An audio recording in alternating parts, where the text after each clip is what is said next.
Subscribe channel Truth.id dan aktifkan lonceng notifikasi untuk mendapatkan informasi seputar live streaming dan video khotbah terbaru. Posisi tombol subscribe berada di kanan atas channel kami dan jangan lupa nyalakan loncengnya.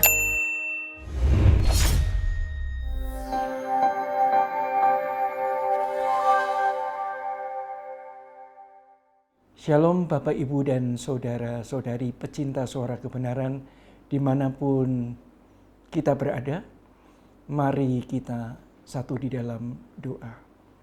Bapa di dalam surga, terima kasih jika pada kesempatan ini kembali kami menghampiri tahta-Mu yang maha suci dan kudus.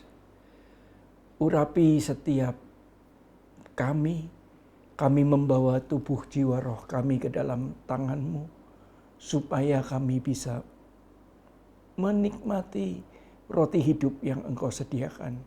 Karena kami percaya hanya firman-Mu lah yang dapat mengubahkan hidup kami. Bapa di dalam surga, urapi juga lidah bibir anak-Mu ini, supaya dapat Engkau pergunakan untuk menjadi alat-Mu.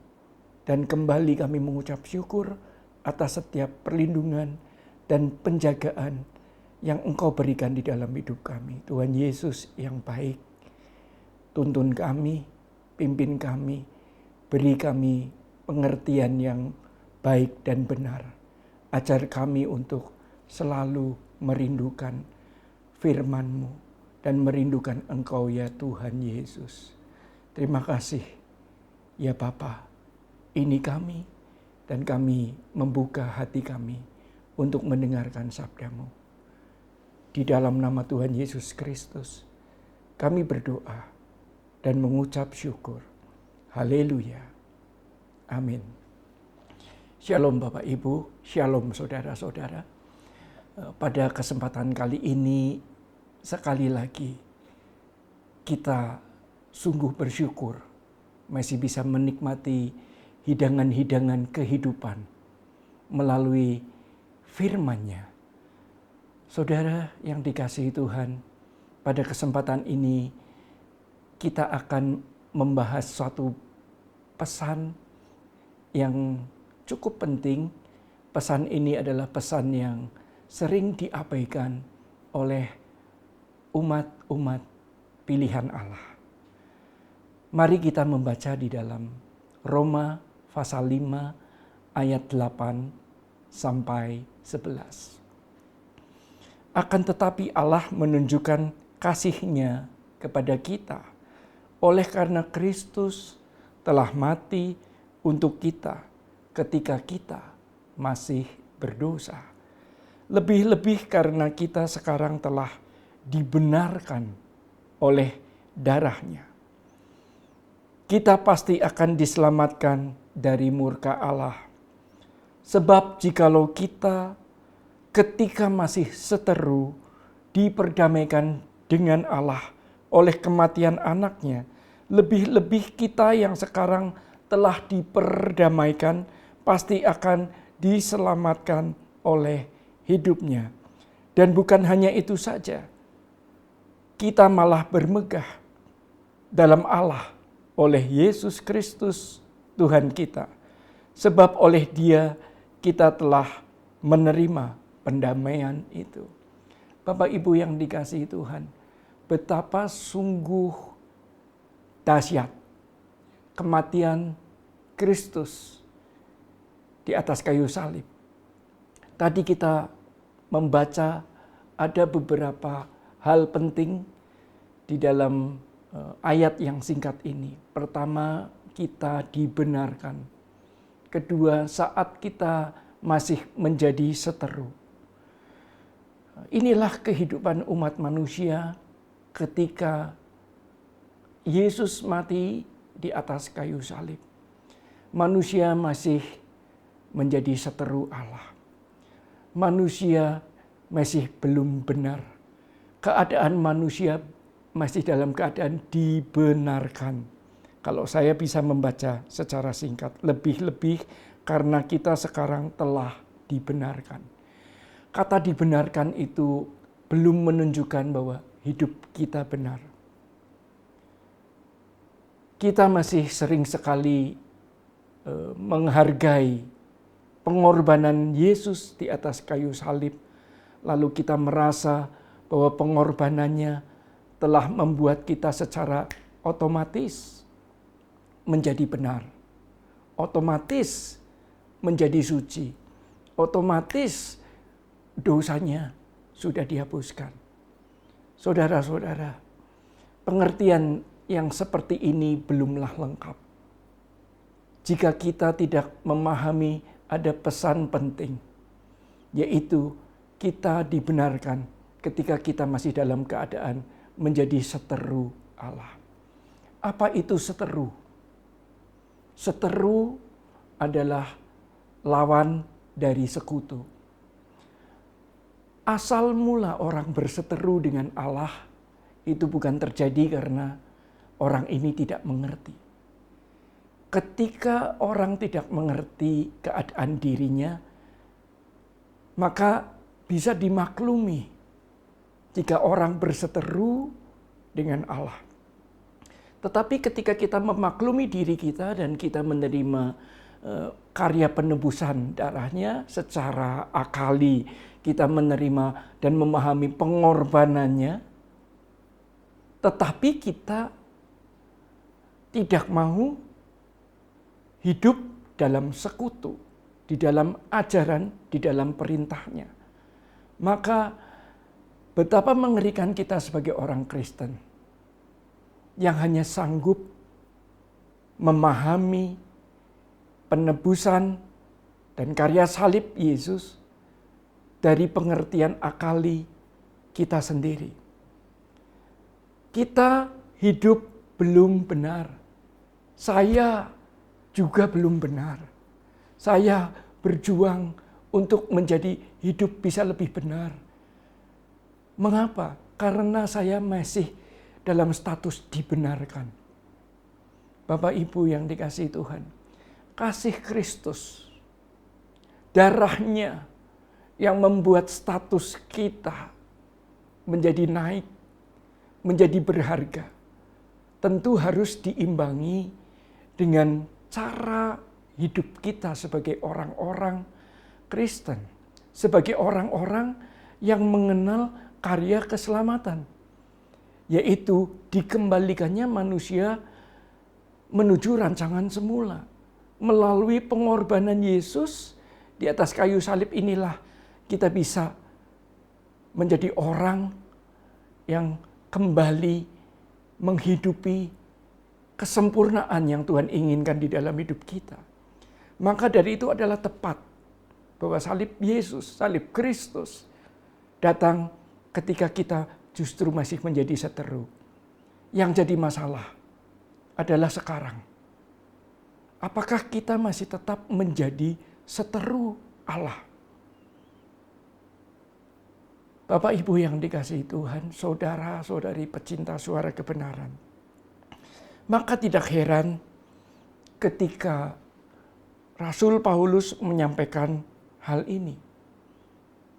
Bahwa betapa mengerikan orang yang menerima karya keselamatan, penebusan di atas kayu salib.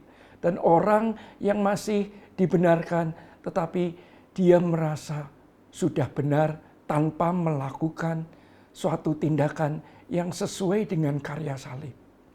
Kehadiran Kristus bagi kita orang percaya adalah sesuatu peristiwa yang tidak bisa kita abaikan. Semua orang mengerti bahwa dia yang tergolek di atas kayu salib, dia yang rela mati untuk orang-orang yang masih berkeadaan dosa, yang masih dalam keadaan berseteru. Dan inilah yang harus kita pahami. Mengapa Allah mau menghadirkan putranya bagi orang-orang yang masih berseteru dengan dirinya? Satu hal yang perlu kita pelajari, bahwa kita mengerti karena kasih Kita memahami karena kasih Allah yang begitu besar. Nah, kita harus memahami kata kasih. Tentu kita berpikir, kalau Allah bisa mengasihi, Allah juga bisa bertindak sebaliknya. Maka kita menjadi berpikir, ya, kita berpikir, apa sih sebenarnya lawan dari kasih? Love. Lawan dari kasih adalah tidak peduli. Lawan dari love adalah I don't care. Adakah kita setelah menerima, ya, dibenarkan karena karya salib, kita menjadi orang yang peduli atau masih menjadi orang yang tidak peduli? Maksud dengan tidak peduli adalah seperti ini. Kita hidup di dalam dunia ini. Tuhan memberikan kesempatan melalui hora, melalui perjalanan hidup kita sebagai orang percaya. Di antara perjalanan hidup ini, kita mengalami peristiwa-peristiwa yang disebut dengan kronologi atau kronos. Dan di dalam setiap kronologi hidup kita, ada pembentukan-pembentukan Tuhan melalui sengatan-sengatan firman-Nya. Ada kairos. Tuhan memberi kesempatan di dalam hora ini untuk manusia jalan dalam kasih-Nya menuju rancangan semula. Atau ia tidak peduli dengan kesempatan yang diberikan oleh Tuhan. Orang-orang yang tidak peduli inilah orang yang selamanya hanya dibenarkan. Tetapi dia belum benar. Dia masih tetap menjadi seteru Allah. Maka dari itu, ketidakpedulian ini menjadi hal yang sangat mengerikan. Ya. Maksud Allah tidak peduli dalam hal ini adalah ketika kesempatan yang ia berikan melalui pengorbanan putranya di atas kayu salib bagi kita semua dianggap sebelah mata. Kita tidak pernah serius menelisik kehidupan kita. Kita merasa bahwa salib Yesus sudah membereskan segalanya. Dalam satu sisi hal ini benar. Tetapi di sisi satunya, dari sisi manusia, apakah itu sudah menjadi warna hidup kita, menjadi warna orang-orang yang menerima penebusan darahnya? Tadi dikatakan, dan bukan hanya itu saja, kita malah bermegah dalam Allah oleh Yesus Kristus. Jadi Bapak Ibu, kita bisa bermegah, diperdamaikan dengan Allah oleh karena Yesus Kristus Sang Juru Selamat. Betapa mengerikan ketika kita tetap menjadi seteru Allah. Mengapa Allah rela mengorbankan putranya yang tunggal justru dalam keadaan ia murka? Allah begitu murka melihat kehidupan manusia di dunia ini yang tidak pernah peduli, yang tidak pernah mau tahu dengan konsep yang Tuhan berikan supaya manusia hidup, yang dapat kita pelajari di dalam Kejadian 1. Adam dan Hawa jatuh di dalam dosa, kita semua tahu. Tentu ada sebabnya. Ya, karena Adam dan Hawa tidak mau mempedulikan, tidak mau memahami, atau dia menyediakan waktu untuk lebih peduli kepada ular. Dan ular mengajarkan sesuatu hal yang sangat luar biasa pada Adam dan Hawa. Ular mengajarkan supaya Adam dan Hawa tidak bisa melihat pohon kehidupan.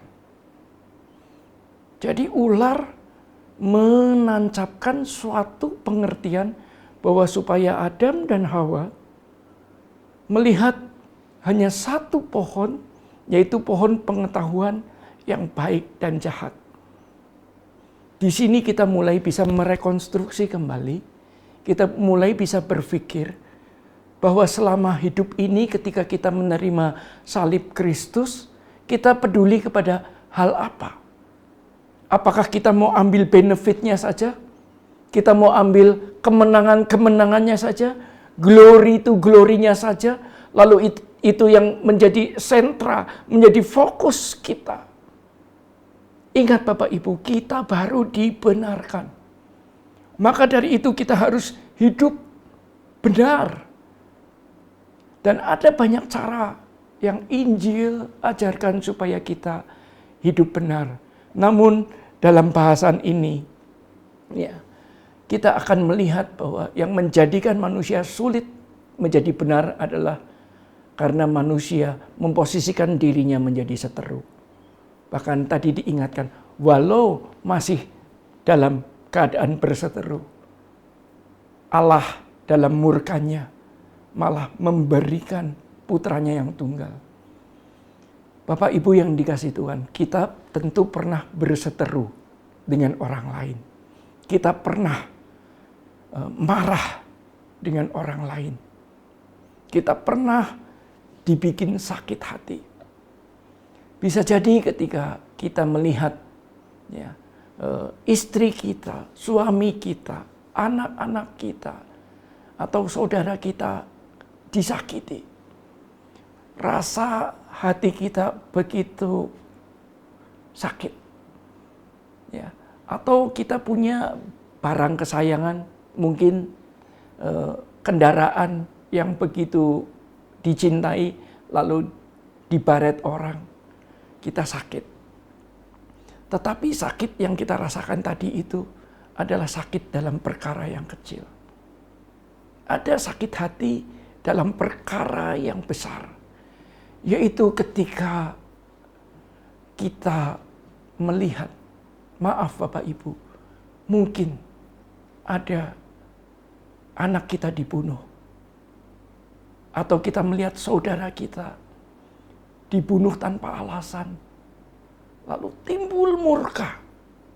Timbul dendam di dalam hati kita. Nah inilah. Dalam keadaan murka yang besar. Karena bukan sekedar disakiti dalam perkara kecil. Tetapi ketika dendam itu mulai muncul. Bisakah kita bersikap seperti Allah? Dalam keadaan murka, ia justru memberikan putranya yang tunggal. Bisakah kita di dalam keadaan kita dendam, kita mengeluarkan benih baik? Saya sulit sebelum mengenal Kristus dengan benar untuk tidak tergores hatinya. Hati saya seperti kristal yang mudah hancur. Tetapi sejak mengenal kasih-Nya yang begitu besar, saya berharap kita semua berubah. Jadi bukan hanya dibenarkan, ya, tetapi kita harus mulai menapaki kronologis hidup kita dengan benar. Supaya pada akhirnya kita bisa menyadari betapa besar kasih Allah.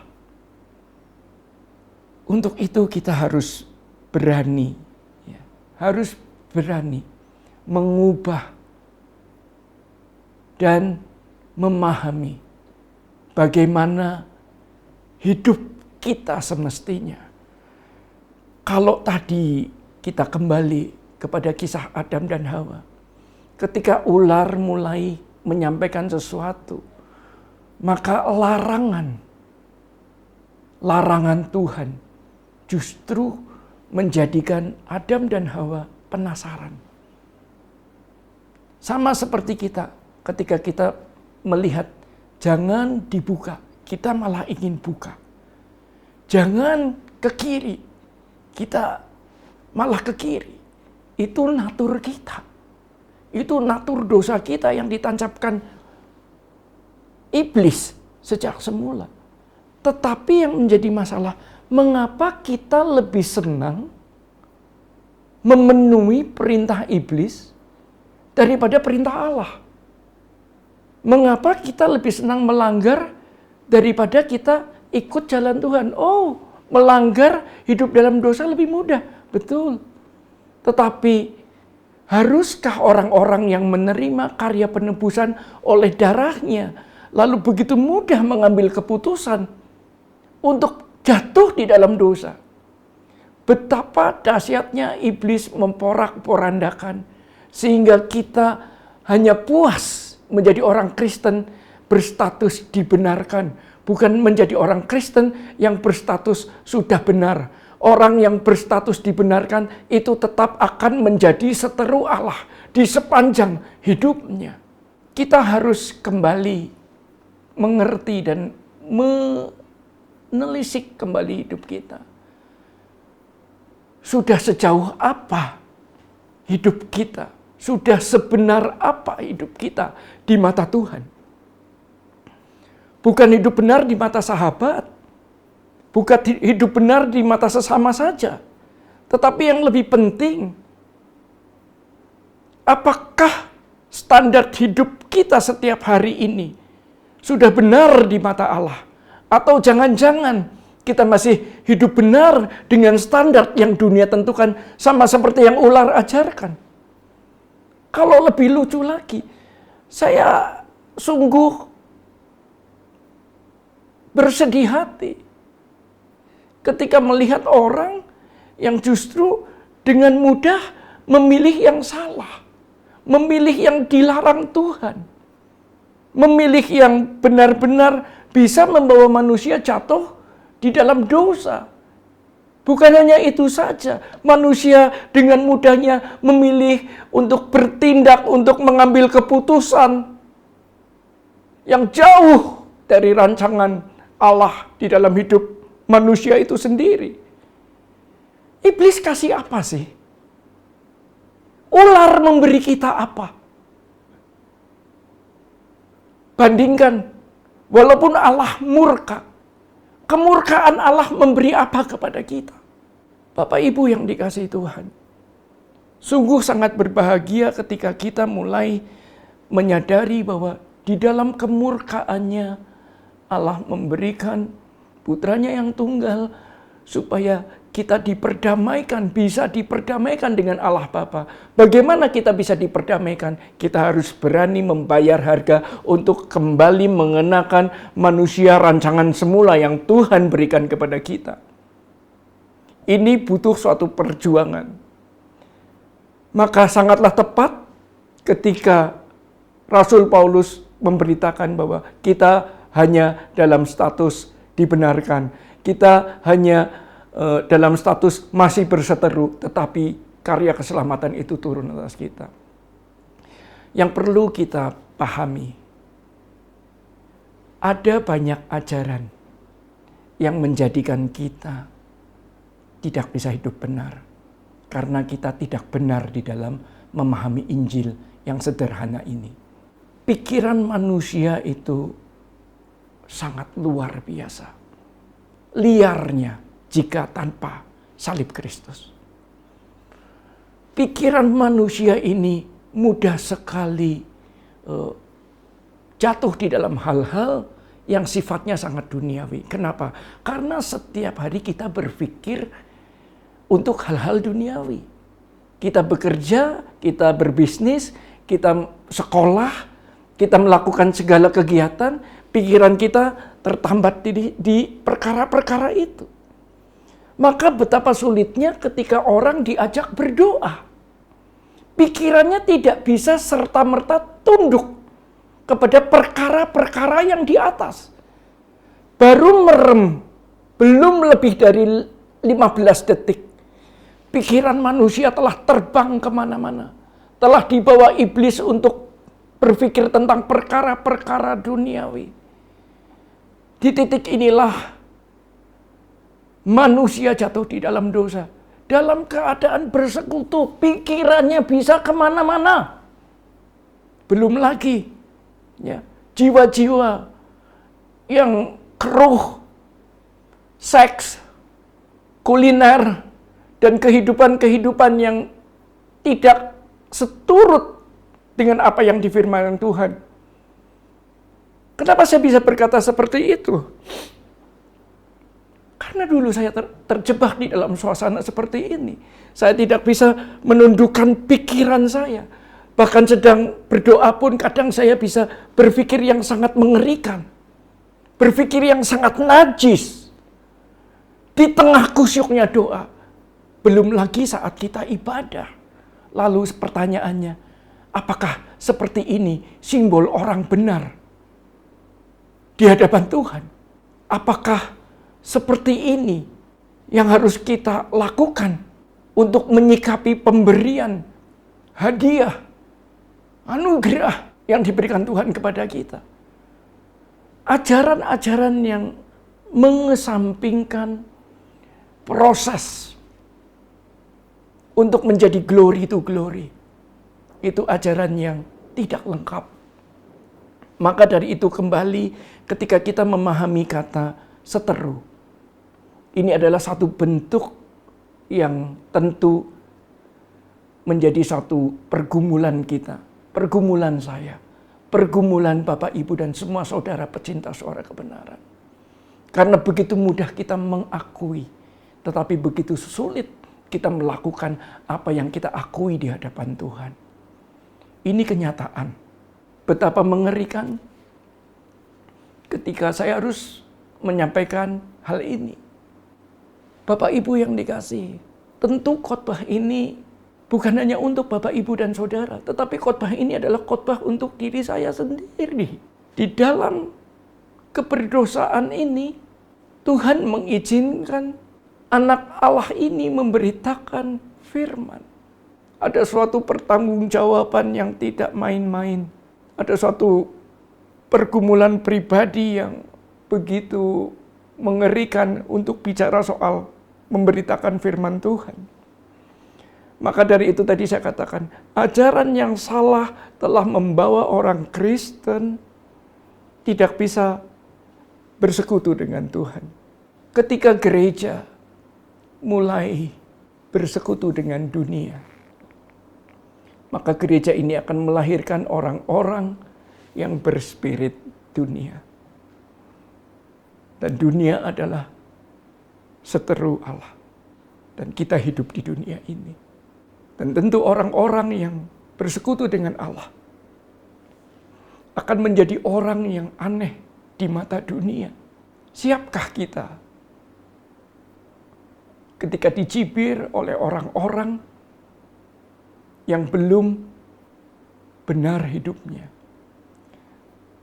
Ketika manusia tidak bisa hidup benar, maka artinya ia juga hidup di dalam kebodohan. Dan banyak sekali orang Kristen, termasuk saya dahulu, hidup di dalam kebodohan. Karya salibnya hanyalah sebuah jargon. Darahnya menyucikan. Setelah darahnya menyucikan, lalu apa? Allahku dahsyat. Oh haleluya. Setelah Allahku dahsyat, oh haleluya. Apa yang kita lakukan? Ini mengerikan. Ajaran-ajaran yang mengesampingkan bagaimana proses Kristus mati di atas kayu salib. Ajaran-ajaran yang benar-benar tidak memandang pengorbanan dan perjuangan Kristus adalah ajaran-ajaran yang menyepelekan pengorbanannya. Dan pada kenyataannya, orang lebih senang diajar sesuatu yang everything gonna be alright. Semuanya akan oke-oke saja. Itu awal sikap everything gonna be alright. Itu awal sikap-sikap I don't care because everything is gonna be alright. Ada tangan-tangan kecil di sekitar kita. I don't care. Ketika Kristus datang, aku rela mati bagimu. Oh ya, aku terima. Aku mau terima. Tetapi tingkah lakuku, I don't care about your love. Maka betapa mengerikan ketika orang mulai terjebak dalam satu keadaan yang harus kita sadari di dalam Filipi 4 ayat ke-19. Sering sekali orang membaca ayat ini sepotong dalam proses untuk menjadi sekutu Allah. Belum sempurna menjadi sekutu Allah, masih ada unsur seteru, masih ada unsur keberdosaan. Lalu ayat yang baik ini pasti tidak akan bisa dilihat dengan tepat. Ya. Filipi 4 ayat 19 mengatakan, Allahku akan memenuhi segala keperluanmu. Dan orang berhenti di sini. Orang akan stop di sini. Pikiran orang akan tertambat dalam perkataan Allahku. Dalam perkataan Allahku akan memenuhi segala keperluanmu menurut kekayaan dan kemuliaannya. Lupa bagian belakang ini. Dalam Kristus Yesus. Ada banyak orang berdoa untuk memenuhi segala keperluan, tetapi untuk dirinya sendiri. Keperluannya mau diambil, berkatnya mau diambil, tetapi Allahkunya nggak mau dihidupi. Kekayaannya diharapkan, tetapi Tuhannya tidak. Karena tadi, glory to glory. Semua sudah dibereskan Tuhan. Betul saya katakan, semua sudah dibereskan Tuhan. Ini dari God view. Allah sudah membereskan semua pekerjaannya. Allah sudah mencurahkan secara adil bagi saudara dan saya. Allah sudah memberikan yang terbaik, bahkan putranya yang tunggal di tengah kemurkaannya. Ini yang menjadi satu dasar penting. Jika hal ini kita abaikan, maka kita akan selamanya menjadi seteru Allah. Maka kita akan selamanya menjadi orang Kristen yang dipenuhi dengan jargon-jargon dan slogan-slogan teologis yang tidak berdampak di dalam kehidupan orang percaya. Jargon-jargon yang manis, yang diambil dari firman-Nya yang agung ini yang tadi saya mengatakan sungguh sangat mengerikan ketika menyampaikan berita firman Tuhan, bukan menyampaikan firman tetapi menyampaikan jargon-jargon. Slogan-slogan, ayat-ayat yang tidak bisa mengubah orang karena diajarkan dengan tidak tepat. Jika kita merenungkan, tentu setiap firman ini bisa mengubahkan hidup kita. Tetapi mengapa ada firman yang disampaikan tidak mengubahkan hidup seseorang? Salah firmannya? Maaf, bukan. Salah yang ajar. Salah yang mendidik. Salah yang memberitakan. Untuk itu tidak mudah untuk menjadi sekutu. Kita harus hidup dalam keadaan yang benar-benar benar. Kita tidak bisa lagi hidup setengah benar. Orang yang hidup setengah benar itu, yaitu hanya orang yang memahami darahnya hanya sekedar dalam alam pikiran. Darahnya yang menebus, lalu ada anugerah yang dibuat sangat luar biasa. Dan dinikmati, itu adalah hak kita untuk menikmati. Benar, benar. Jika kita masih menjadi orang Kristen yang belum dewasa, fasilitas ini diberikan kepada orang-orang yang belum dewasa secara rohani.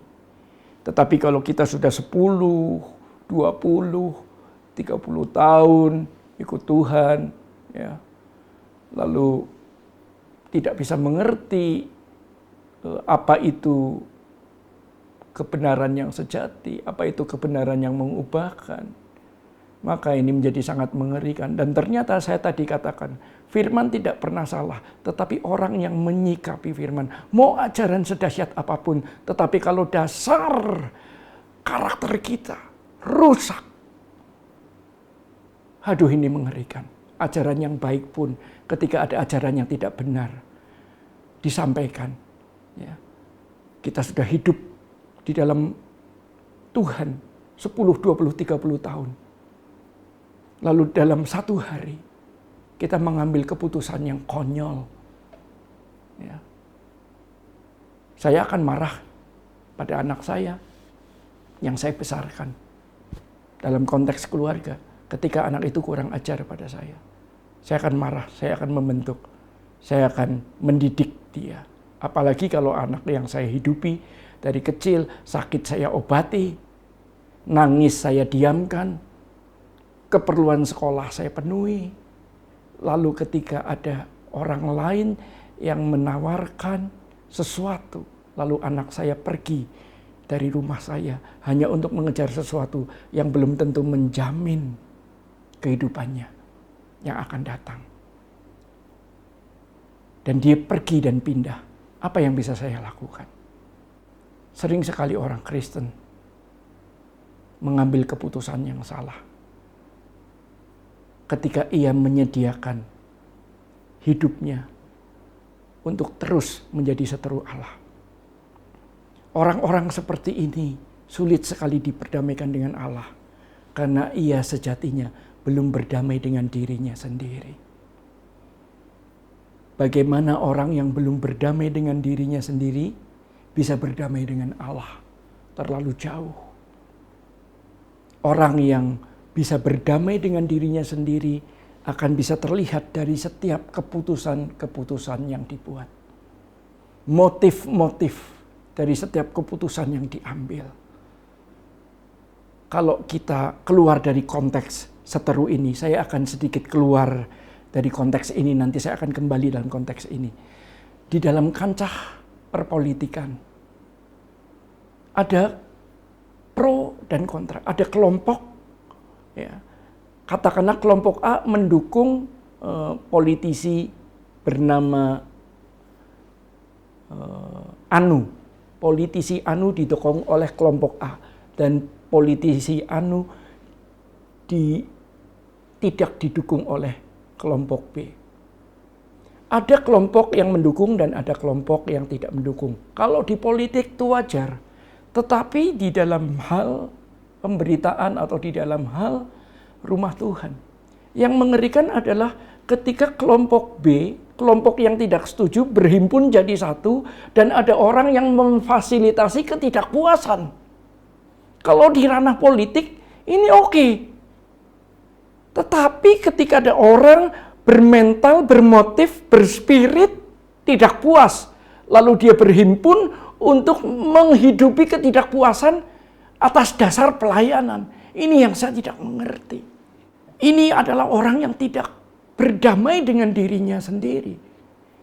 Mengapa? Karena untuk membangun pekerjaan Tuhan didasari dengan ketidakpuasan. Didasari dengan sifat-sifat yang negatif. Tetapi mereka ngomong, ini untuk pekerjaan Tuhan. Saya tanya, pekerjaan Tuhan yang mana? Pekerjaan Tuhan yang model apa yang ingin disampaikan? Maka saya tadi bilang, kalau di dunia politik itu wajar. Tetapi itulah kehidupan orang Kristen yang sudah dipenuhi dengan jargon-jargon kebenaran, tetapi tidak bisa melakukan kebenaran. Mereka akan dengan mudahnya hidup dalam kebodohan. Dan mereka merasa nyaman untuk hidup berseteru. Sekali lagi, Allah hadir. Allah memberikan putranya yang tunggal dalam Kristus Yesus supaya kita benar-benar bisa menjadi orang benar. Saya kembali lagi ke dalam konteks seteru. Tadi dikatakan ajaran yang meleset adalah ketika orang mau berkatnya saja, tetapi tidak mau Tuhannya. Ini ajaran ini cukup favorit. Ayatnya tadi Filipi 4:19. Jadi bagaimana? Apakah kita tidak boleh menikmati kemurahan Tuhan? Boleh dalam Kristus Yesus. Apakah kita tidak boleh punya mobil mewah, kapal pesiar? Boleh dalam Kristus Yesus. Bukan dalam ego kita, bukan dalam keinginan kita. Apakah kita boleh membangun pelayanan yang sangat luar biasa megah asal dalam Kristus Yesus? Firman-Nya mengatakan, Allahku akan memenuhi segala keperluanmu menurut kekayaan dan kemuliaannya. Can we imagine that? Tapi nggak stop di situ. Dalam Kristus Yesus. Dalam salib, rentang salibnya. Yang menjadi masalah sekali lagi, kita menjadi seteru karena kita baru dibenarkan dan kita tidak pernah mau dididik untuk menjadi orang benar. Yang akan bertunas, kuat bagai pohon ara. Bapak Ibu yang dikasihi Tuhan, ketika kita sering menyampaikan, Tuhan tolong hidupku gitu. Ketika hidup kita ditolong Tuhan, kita dibereskan Tuhan. Sedikit yang kembali untuk mengucap syukur. 10 orang kusta, berapa yang kembali kepada Tuhan? Apalagi kalau sudah menikmati gula-gula dunia. Waduh, ini mengerikan. Ini mengerikan. Orang-orang yang cinta Tuhan, ketika jatuh di dalam gula-gula dunia, manis yang sesaat. Itu telah menipu manis surgawi. Ini tapi itu terjadi. Banyak terjadi di dunia kekristenan. Ketika orang-orang yang seperti ini, yang tadinya awalnya menikmati manisnya hubungan dengan Allah, lalu manisnya dunia, dengan segala pengertian dunia mulai memberangus pikiran orang-orang percaya. Ini sangat mengerikan. Disitulah keberadaan saya dahulu. Saya menjadi orang Kristen yang manisnya dunia mau, manisnya surga nggak mau saya tinggal. Untuk itu, mari kita belajar bersekutu. Jangan jadi seteru Allah, tapi menjadi sekutu Allah. Dan yang terakhir, untuk menjadi sekutu Allah, kita harus mau menundukkan pikiran kita kepada perkara-perkara yang di atas. Caranya gimana? Bapak Ibu yang dikasihi Tuhan, Bapak Ibu dan saya harus setiap pagi mau berdoa. Setiap hari. Dan di saat berdoa, disitulah kita menundukkan pikiran kita untuk tidak liar. Kita berdoa, kita memikirkan bagaimana kita harus hidup benar. Bahwa sementara ini kalau status kita masih dibenarkan, jangan sombong. Kita belum benar. Doa yang dipanjatkan setiap hari akan bisa membawa kita menjadi orang yang bukan cuma dibenarkan, tetapi menjadi orang benar. Dan setiap pagi, melalui webinar, kita ada doa pagi Bapak Ibu. Jam 5 pagi. Mari kita menundukkan pikiran kita. Melalui doa pagi, mari kita membenarkan diri di hadapan Tuhan. Bukan membenarkan diri karena kita mau menganggap diri kita benar. Bapak Ibu yang dikasihi Tuhan, ini menjadi satu kerinduan.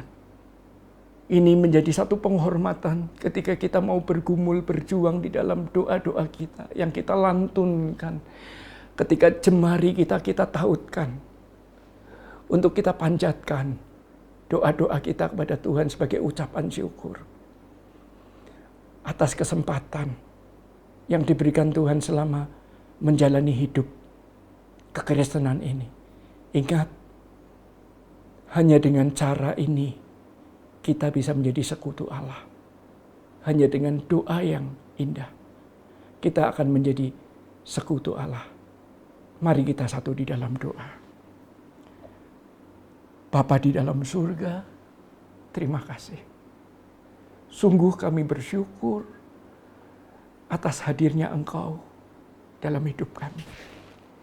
Tuntun dan pimpin kami, supaya kami tidak hanya dibenarkan, tetapi kami menjadi orang benar. Tuntun di dalam hidup kami supaya kami mau menikmati diri-Mu, bukan hanya menikmati berkat-Mu saja. Ampuni setiap kami, ampuni setiap kesalahan kami, dan kami bersyukur jika saat ini kami berhimpun bersama-sama di dalam Truth ID.